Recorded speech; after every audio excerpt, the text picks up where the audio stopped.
Very good morning all of you. दोस्तों कैसे हो सब? आई होप सब मस्त होंगे, स्वस्थ होंगे। प्यारे साथियों, आज की जो हमारी क्लास है ये हमारी क्लास होगी बीएससी एग्रीकल्चर 6 सेमेस्टर। और जो हमारा सब्जेक्ट है, जो कंटिन्यू हम निरंतर जिस सब्जेक्ट पे बात कर रहे हैं या जिस सब्जेक्ट के बारे में अध्ययन कर रहे हैं वह farming system and sustainable agriculture. लेकिन आज का जो हमारा टॉपिक है, ये टॉपिक आज का हमारा है एसिड रेन। कौन सा टॉपिक है? एसिड रेन, अम्लीय वर्षा। आज हम इसके बारे में पढ़ेंगे। अम्लीय वर्षा क्या होती है, क्यों होती है और इससे होने वाले कौन कौन से नुकसान हैं या क्या क्या दुष्प्रभाव पड़ते हैं, तो हम इस पे चर्चा करेंगे। तो आज की हम अपनी क्लास को आइए शुरू करते हैं। सबसे पहले देखते हैं अम्लीय वर्षा या अम्ल वृष्टि, इंग्लिश में जिसे बोलते हैं एसिड रेन। क्या कहते हैं इसे? एसिड रेन भी कहते हैं। और हिंदी में इसे बोला जाता है अम्लीय वर्षा या फिर अम्ल वृष्टि। ठीक है, तो यह एक प्रकार का वर्षण है। क्या है? अम्लीय वर्षा या फिर अम्ल वृष्टि या एसिड रेन एक प्रकार का वर्षण है।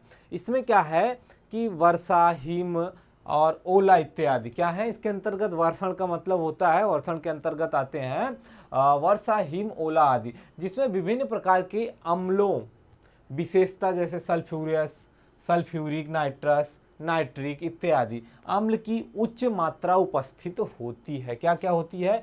सल्फ्यूरस, सल्फ्यूरिक, नाइट्रस और नाइट्रिक इत्यादि जो ये अम्ल होते हैं, इनकी क्या होती है? इनकी मात्रा जो है होती है इसमें अधिक। क्या होती है? इनकी मात्रा जो है सल्फ्यूरस, सल्फ्यूरिक, नाइट्रस, नाइट्रिक इत्यादि अम्ल की मात्रा की उच्च उपस्थिति होती है। क्या होती है? इनकी मात्रा उच्च, इनकी जो एक तरह से देखा जाए इनका जो कंटेंट होता है, इनकी अधिक मात्रा में ये पाए जाते हैं, जिसके कारण वर्षा जल का पीएच 5.5 से कम होता है। क्या होता है? वर्षा का जो जल होता है, जो बारिश होती है, उसके जो जल होता है, वर्षा का जो जल होता है, उसका पीएच मान की बात करें तो पीएच मान 5.5 से कम होता है। वर्षा अथवा अम्ल वृष्टि कहलाता है। क्या कहलाता है? वर्षा अथवा अम्ल वृष्टि कहलाता है। अम्लीय वर्षा या फिर क्या अम्लीय वर्षा या फिर अम्ल वृष्टि कहलाता है, या फिर इसे एसिड रेन भी कहते हैं। किसे कहते हैं एसिड रेन? तो देखिए एक बार फिर से हम देखते हैं। एक प्रकार का वर्षण है अम्लीय वर्षा, एक प्रकार का वर्षण है, जैसे कि वर्षा हो गया, हिम हो गया, ओला इत्यादि हो गया। ठीक है, इसमें क्या होता है? विभिन्न प्रकार के अम्ल की जो मात्रा होती है वो अधिक मात्रा में पाई जाती है, उच्च मात्रा में उपस्थित होते हैं। और इनके कारण जो है, जब ये जो अम्ल होते हैं, नाइट्रस हो गया, सल्फ्यूरिक हो गया, सल्फायरस हो गया, नाइट्रिक हो गया, इनकी मात्रा अधिक होती है, तो उस अवस्था में क्या होता है कि वर्षा का जो जल होता है उसका पीएच मान जो है वो 5.5 से कम रहता है। तो इसे क्या कहते हैं? अम्लीय वृष्टि या फिर अम्लीय वृष्टि या फिर कहते हैं एसिड रेन। अम्लीय वृष्टि के जल का पीएच मान जो है जब 4 से कम हो जाता है तो वह जल जैव समुदाय के लिए हानिकारक हो जाता है। क्या होता है? अम्लीय वर्षा का जल का जो पीएच मान है वो 4 से कम हो जाता है। कितना कम हो जाता है? 4 से कम हो जाता है पीएच। तो ऐसी अवस्था में क्या होता है कि वह जल जैव समुदाय के लिए, यानी सजीवों के लिए, मानव के लिए, पेड़ पौधों के लिए, पशु पक्षियों के लिए, सबके लिए क्या होता है? वो हानिकारक हो जाता है। अमेरिका एवं अन्य यूरोपीय देशों में अम्लीय वर्षा को प्रायः झील कातिल या फिर लेक किलर कहा जाता है। क्या कहा जाता है? जो कुछ यूरोपीय देश हैं उनको, वहाँ पे अम्लीय वर्षा को कहते हैं लेक किलर। क्या कहा जाता है? लेक किलर कहा जाता है, क्योंकि इसके प्रभाव से जलीय स्रोतों में जीवन समाप्त हो जाता है। जब अम्लीय वर्षा होती है तो उस समय ऐसा होता है कि जो जल के अंदर तमाम प्रकार के जीव जंतु रहते हैं, मछलियां रहती हैं, तो क्या होता है अगर अम्लीय वर्षा अधिक मात्रा में हो जाती है तो वो पानी में जो एक तरह से जो झील के पानी होते हैं, नदियों में पानी होते हैं, वो भी पूरी तरह से प्रभावित होते हैं उससे। तो उसमें जो जीव निवास करते हैं उनकी भी मृत्यु हो जाती है या फिर समाप्त हो जाते हैं, इसलिए इसे लेक किलर भी कहा जाता है यूरोपीय देशों में। आपसे ये सवाल पूछा जा सकता है कि लेक किलर किसे कहा जाता है, तो आप कह सकते हैं अम्लीय वर्षा को लेक किलर भी कहा जाता है। अब बात करें अम्लीय वर्षा या अम्लीय वृष्टि के कारण। किस कारण होता है, क्या कारण है इसके? तो अम्लीय वर्षा के प्रमुख कारणों में वायुमंडलीय क्या है? अम्लीय वर्षा के, यहाँ पे थोड़ा सा समझने की कोशिश करेंगे कि अम्लीय वर्षा के प्रमुख कारणों में वायुमंडलीय सल्फर के ऑक्साइड एवं नाइट्रोजन के ऑक्साइड प्रमुख हैं। क्या है? अम्लीय वर्षा के प्रमुख जो होते हैं, अम्लीय वर्षा के जो प्रमुख कारण है उसमें वायुमंडलीय सल्फर के ऑक्साइड एवं नाइट्रोजन के ऑक्साइड प्रमुख हैं, जो वायुमंडलीय नमी के साथ क्या करते हैं, जो वायुमंडल में नमी होती है उनके साथ मिलकर अभिक्रिया करके सल्फ्यूरस, सल्फ्यूरिक और नाइट्रिक अम्ल में परिवर्तित होकर वर्षा जल के साथ आपातित होते हैं या होने लगते हैं। ठीक है, यहाँ पे आपको समझ आया होगा कि वर्षा जल के क्या कारण होते हैं। तो अम्लीय वर्षा के प्रमुख कारण जो है वो है वायुमंडलीय सल्फर के ऑक्साइड एवं नाइट्रोजन के ऑक्साइड प्रमुख है। क्या है? वायुमंडलीय ऑक्साइड और नाइट्रोजन के ऑक्साइड, ये दोनों प्रमुख हैं। ये क्या होता है? वायुमंडलीय नमी के साथ अपक्रिया कर लेते हैं। क्या करते हैं? वायुमंडल की जो नमी होती है उनके साथ अपक्रिया करके जो है ये बन जाते हैं क्या? सल्फ्यूरिक एवं नाइट्रिक अम्ल में परिवर्तित हो जाते हैं और वर्षा जल के साथ गिरने लगते हैं या अपचित होने लगते हैं। सल्फर के ऑक्साइड SO2 तथा SO3 जल से मिलकर क्रमशः सल्फ्यूरिक अम्ल बनाते हैं, क्योंकि अधातु सल्फर के अधात्विक ऑक्साइड अम्ल होते हैं। क्या होता है? अधातु सल्फर के अधात्विक ऑक्साइड क्या होते हैं? अम्लीय होते हैं। अम्लीय वर्षा का हानिकारक प्रभाव की बात करें कि अम्लीय वर्षा के हानिकारक क्या कौन कौन से हानिकारक क्या क्या प्रभाव हैं, क्या क्या प्रभाव पड़ता है। तो अम्लीय वर्षा का प्रभाव अत्यधिक हानिकारक होता है। क्या होता है कि अम्लीय जब वर्षा होती है तो उस समय क्या होता है कि अम्लीय वर्षा का जो प्रभाव वो बहुत ज़्यादा हानिकारक होता है, क्योंकि जब अम्लीय वर्षा होती है तो वह जो वर्षा का जल होता है वह एक तरह से हमारे जो झील, तालाब, नदियां होती हैं उनमें रहने वाले जीवों के लिए नुकसानदायक होता है, और साथ ही साथ हमारे जो एक तरह से जो फसल उत्पादन की बात करें तो फसल उत्पादन में जो हमारी सब्जियां होती हैं, फसल होती हैं, उनको भी प्रभावित करते हैं। ठीक है, अम्लीय पारिस्थितिकी तंत्र, भवन, पेयजल स्रोतों, मृदा का जैविक प्रक्रम, जीव जंतु, मानव गंभीर रूप से क्या होते हैं? प्रभावित होते हैं। देखिए, अम्लीय वर्षा का प्रभाव किन किन चीजों पे पड़ता है, तो अम्लीय वर्षा का प्रभाव जीव जंतु, मानव, मृदा का जैविक प्रकरण या फिर पेयजल पर भी पड़ता है। उसके साथ साथ भवन, जो घर हैं, उन पे पड़ता है। इन सबको ये गंभीर रूप से क्या करता है? प्रभावित करता है। अम्लीय वर्षा के कुछ हानिकारक प्रभावों का वर्णन निम्न है। जैसे कि अम्लीय वर्षा के कुछ हानिकारक प्रभाव हैं, जैसे अम्लीय वर्षा के कारण महानगरीय एवं नगरीय क्षेत्रों के उपवनों एवं वनस्पतियों की उत्पादनशीलता पर तत्काल बुरा प्रभाव पड़ता है। क्या होता है कि जहां महानगर होते हैं या नगरीय क्षेत्र होते हैं, वहां पे जो वनस्पतियां या फिर वन होते हैं उनकी उत्पादनशीलता पर बहुत अधिक प्रभाव पड़ता है और तत्काल बुरा प्रभाव पड़ता है, और ये जो वनस्पतियां हैं या वन है, पेड़ पौधे हैं, ये बुरी तरह से क्षतिग्रस्त होते हैं। ठीक है, अम्लीय वर्षा के कारण मृदा की उत्पादकता में ह्रास होता है। क्या होता है? अगर अम्लीय वर्षा हो जाती है अधिक मात्रा में तो उस अवस्था में भी होता है कि जो मृदा की उत्पादकता होती है या मृदा की जो उर्वरा शक्ति होती है वह भी काफ़ी क्या होती है? प्रभावित होती है, क्योंकि अधिक अम्लीयता के कारण क्या है? अधिक अम्लीयता के कारण मृदा में उपस्थित खनिज एवं पोषक तत्व या तो नष्ट हो जाते हैं या फिर अनुपलब्ध अवस्था में परिवर्तित हो जाते हैं। देखिए, क्या होता है, जब अम्लीय वर्षा होती है तो मृदा में जो पोषक तत्व होते हैं वो क्या होते हैं? वो नष्ट हो जाते हैं एक तरह से, या फिर उसमें अनुपलब्ध अवस्था में आ जाते हैं। क्या? ये जो पोषक तत्व होते हैं। तो ऐसी स्थिति में क्या होता है कि ऐसी स्थिति में मृदा की उत्पादकता में ह्रास होता है। क्या होता है? मृदा की उत्पादकता में ह्रास होता है। ठीक है, आगे हम बात करें तो अम्लीय वर्षा से मृदा के अंतर्गत होने वाली जैविक प्रक्रियाओं का ह्रास हो जाता है। मृदा जीवों पर प्रतिकूल प्रभाव पड़ने से उनके द्वारा संपादित लाभदायक कार्य स्थगित हो जाते हैं। क्या होता है? स्थगित हो जाते हैं। आगे बात करें तो मृदा की अम्लीयता में अधिक वृद्धि होती है। क्या होती है? मृदा की अम्लीयता में अधिक वृद्धि हो जाने के कारण उनके जो पीएच को क्या करते हैं? पीएच मान को उनके क्या करते हैं? उदासीन करने के लिए अधिक चूने की आवश्यकता पड़ती है। देखिए, जब अम्लीय वर्षा होती है, मृदा में अम्लीय वर्षा, अम्लीयता, जब मृदा जो मिट्टी है, मिट्टी में अम्लीयता की मात्रा अधिक हो जाती है। क्या होता है? अम्लीयता में अधिक वृद्धि हो जाने के कारण उसके पीएच को क्या करता है? जो पीएच होता है, मृदा की पीएच होता है, उसको उदासीन कर देता है। तो इसके लिए क्या करते हैं, फिर अधिक चूने की आवश्यकता पड़ती है। क्या होता है? अधिक चूने की आवश्यकता पड़ती है। अगला देखें, अम्लीय वर्षा के कारण जलीय परितंत्र के समस्त जैवीय समुदाय पर प्रतिकूल प्रभाव पड़ता है। क्या होता है? जब अम्लीय वर्षा होती है तो अम्लीय वर्षा पे जो जलीय परितंत्र होता है, क्या होता है? जलीय परितंत्र होता है, जो जल में निवास करने वाले जीव होते हैं, उनके समुदाय पर बहुत हानिकारक बुरा प्रतिकूल प्रभाव पड़ता है। उनकी संख्या में कमी आ जाती है और साथ ही साथ वृद्धि एवं विकास भी प्रभावित होती है। तो ये जो अम्लीय वर्षा होती है, ये एक तरह से बहुत ही हानिकारक होती है। आगे बात करें, स्वच्छ जल की मछलियां की संख्या जो है अधिक कमी आ, जो मछलियां स्वच्छ जल वाली मछलियां होती हैं उनकी में भी उनकी संख्या में कमी आ जाती है, क्योंकि अम्लीय वर्षा से उत्पन्न अम्लीयता से वो मरने लगती हैं। क्या होता है? जब अम्लीय वर्षा से जो अम्लीयता उत्पन्न होती है उससे वो क्या होते हैं? मरने लगते हैं। आगे बात करें, अम्लीय वर्षा से पेयजल क्या होता है? पेयजल स्रोत प्रदूषित हो जाता है। क्या होता है? अम्लीय वर्षा से जो जल स्रोत होते हैं, जैसे कुएं हो गए, जो पीने योग्य पानी जो हमें प्राप्त होता है वो भी प्रदूषित हो जाते हैं। तो वह भी, उसका भी प्रभाव जो है पीने के पानी पे दिखना शुरू हो जाता है। और इसके उपयोग से क्या होता है कि जीव जंतु, मानव, इन सब के स्वास्थ्य पे एक बहुत बुरा प्रभाव पड़ता है।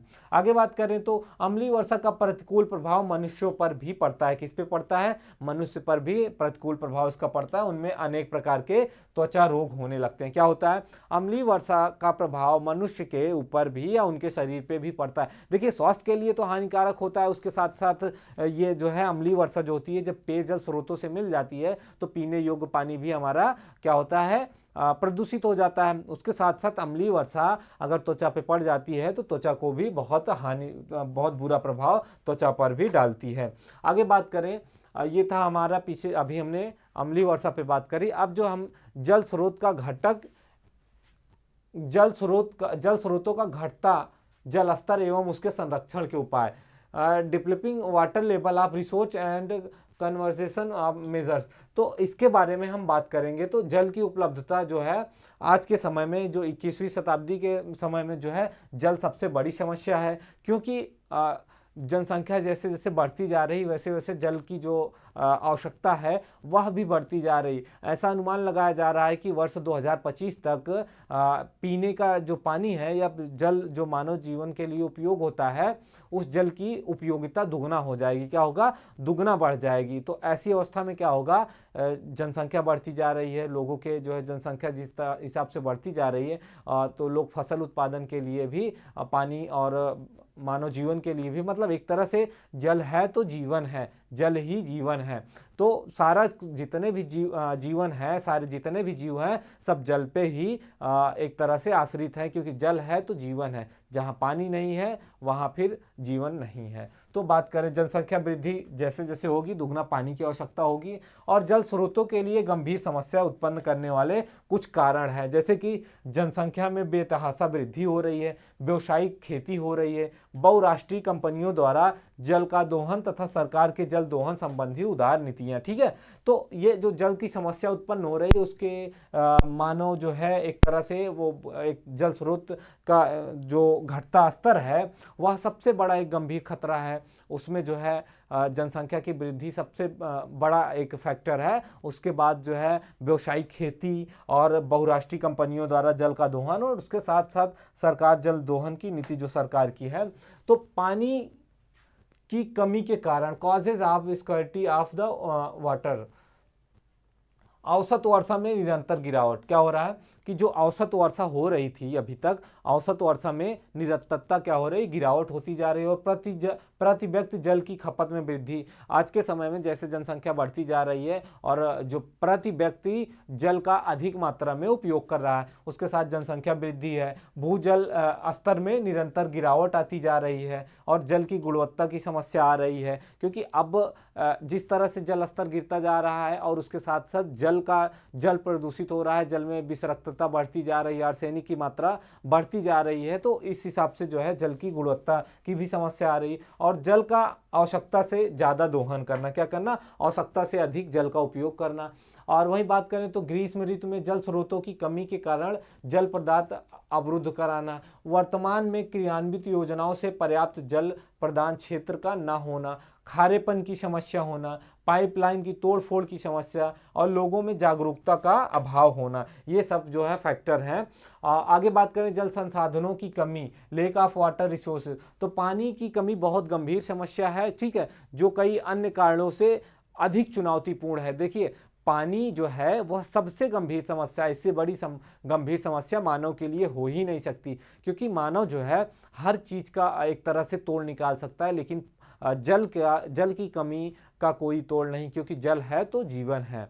ये हम बार बार कह रहे हैं और ये हमेशा सरकार द्वारा भी स्लोगन चलाया जाता है कि पानी की अधिक बर्बादी ना करें, पानी का सही से उपयोग करें और पानी की बचत करें, वाटर का संरक्षण करें, जल का संरक्षण करें, ठीक है। तो इसके क्या क्या कारण हैं संसाधनों की कमी, जल संसाधनों में कमी? तो सिंचाई क्षमता के विस्तार का सीमित संभावना, उपलब्ध जल संसाधनों का अदूरदर्शी प्रयोग, जलाशयों की क्षमता में लगातार गिरावट और सिंचाई परियोजनाओं की कम सिंचाई दक्षता, सिर्फ 30 से 40%, ठीक है। बहाव के दौरान पानी की बर्बादी होना, खेत के पानी का अन्य कार्यों में प्रयोग होना और भूजल के प्रदूषण में वृद्धि होना, ठीक है। अगर जल संरक्षण हेतु सुझाव सजेशन ऑफ वाटर कंजर्वेशन, अगर आपसे सुझाव की बात की जाए कि जल संरक्षण के लिए आप क्या सुझाव दे सकते हैं, मान लीजिए आपको किसी गांव में जल के लिए बात की जाए कि जल संरक्षण पे आप जाइए, लोगों को जागरूक करिए, उनको बताइए कि क्या क्या फैक्टर्स हो सकते हैं, या फिर पानी की कमी से आने वाले भविष्य में क्या समस्याएं हो सकती हैं, और उसके साथ साथ उनको ये समझाइए, ये बताइए कि आप जो है कैसे जल का संरक्षण कर सकते हैं, क्योंकि आज के भारत की जो जनसंख्या है वह लगभग 60% जनसंख्या से 65% वह ग्रामीण क्षेत्रों में ही निवास करती है। तो लोगों के अंदर थोड़ी जागरूकता की भावना लानी चाहिए ताकि वो जल संरक्षण का सुझाव, तो यहीं पे हम चर्चा करते हैं। भारत में एक दृष्टि से बोले तो जल उपलब्धता पर्याप्त है, क्या है, जल की मात्रा भारत में पर्याप्त है, लेकिन यह आज भी औसत वार्षिक वर्षा 119 सेमी यानी कि 1190 mm के आसपास होती है। इसमें से 75% वर्षा मानसून के दिनों में मात्र 100 घंटे में हो जाती है, किंतु इसके बावजूद भारत में पेयजल की उपलब्धता पर्याप्त स्तर पर नहीं है। क्यों नहीं है? देखिए भारत को जो मानसून की बात करें तो भारत में मानसून जो है मानसून से जो वर्षा होती है वह लगभग 1190 mm के आसपास होती है, जो पर्याप्त मात्रा में होती है, और भारत में जल का भंडार भी पर्याप्त मात्रा में, लेकिन फिर भी हमारे देश की लगभग 20% आबादी जो है वो जल समस्या से जूझ रही है। तो इसके लिए हमें एक प्रॉपर तरीके से एक तरीका निकालना है और कैसे जल का संरक्षण करना है, भविष्य के बारे में इस पे बात करनी है। तो देश के लगभग 2.5 लाख 2.25 लाख गांव आज भी जल संकट से जूझ रहे हैं। इन गांवों में ना तो सतही जल है और ना ही भूगर्भीय जल है। सतही जल का मतलब ना तो सरफेस एरिया का जल और ना ही भूगत जल जो जमीन के अंदर का पानी होता है, वो दोनों तरह के पानी यहाँ उपलब्ध नहीं। भारत में एक और जहाँ पे चेरापूंजी जैसा जगह है, जैसे चेरापूंजी का नाम सुना होगा, भारत में सबसे अधिक वर्षा का नाम लिया जाए कि सबसे अधिक वर्षा कहाँ की जाती है, तो सबसे अधिक वर्षा कहाँ होती है, तो सबसे अधिक वर्षा भारत में चेरापूंजी में होती है। 1189 सेंटीमीटर वर्षा, कितना, 1189 सेंटीमीटर। वहीं राजस्थान में ऐसे क्षेत्र हैं जहां पर मुश्किल 10 सेंटीमीटर वर्षा हो पाती है, और वर्षा के ही असमान वितरण से देश की 16% जनसंख्या 12 महीने जल समस्या से भी जूझ रही है। क्या कर रही है? लगभग 16% जनसंख्या भारत की आज भी जल समस्या से जूझ रही है। हमारे देश में पानी की इतनी पर्याप्त मात्रा होने के बाद भी आज ऐसी अवस्था है। जल को प्रदूषण मुक्त रखने तथा इसकी उपलब्धता को बनाए रखने के लिए क्या उपाय अपनाने चाहिए, हम इस पे चर्चा कर रहे हैं। तो जल की उपलब्धता को बनाए और साथ ही साथ जल को प्रदूषण मुक्त बनाए रखने के लिए हमें वर्षा के समय अपने मकानों के छत होते हैं, मकान, घरों, भवनों, बिल्डिंगों पर जो छतों पे पानी इकट्ठा होते हैं उसे क्या करें, टिब्यूल के आसपास क्षेत्र में उतारें ताकि भूजल को रिचार्ज किया जा सके, ठीक है। शहरी एवं ग्रामीण क्षेत्रों के निवासी अपने मकानों की छतों से गिरने वाले वर्षा के पानी को खुले दलहन में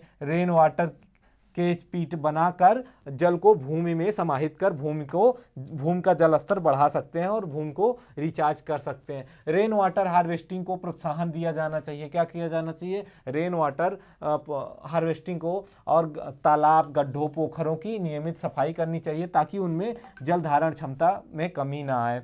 और उसके साथ साथ प्रयोग किए गए जल को शोधन के उपरांत ही नदी में छोड़ना चाहिए। जो जल फैक्ट्री, कारखानों आदि में उपयोग किए जा रहे हैं उनमें तमाम प्रकार के रसायन मिक्स हो जाते मिल जा रहे हैं, तो उनका भी एक तरह से शोधन करके ही नदियों में छोड़ा जाना चाहिए ताकि वह पानी जो है नदियों में रहने वाले जीवों के लिए और नदियां भी साफ रहें।